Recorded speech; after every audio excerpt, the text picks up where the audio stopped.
एक निर्माणाधीन 5 महला घर भुशुड़ी पड़ू ता भितरे बहु लोक चापी होई रहिथिबा बेले 2 जनकर मृत्यु होईछि एवं 15 जन गुरुतर भावे आहत होई मेडिकल रे भर्ती होइछन्ति। तेबे कोलकातार गार्डन रिच अंचल रे गतकाले विलंबित राति रे एभली एक भयंकर घटना घटिछि जहाँकि एक निर्माणाधीन 5 महला घर भुशुड़ी पड़ी 2 जनकर मृत्यु होईछि।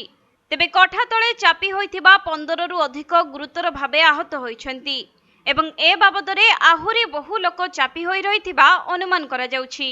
तेणु एही संख्या आगको मध्य बढ़िबार आशंका रहिछि। सेपटे मृताहत माने समस्ते श्रमिक होइथिबा जଣା पड़िछि।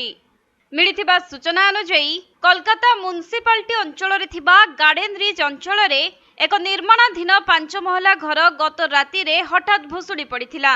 उक्त बिल्डिंग पाखरे छोट छोट झुंपुड़ी थिबा बेले बिल्डिंग एक झुंपुड़ी उपरे ही पड़ी जाइथिला। खबर पाई तुरंत पुलिस एवं अग्निशम कर्मचारी घटनास्थल रे पहुंचीथिले आ स्थानीय लोकंक सहायता रे उद्धार कार्य आरंभ होइथिला।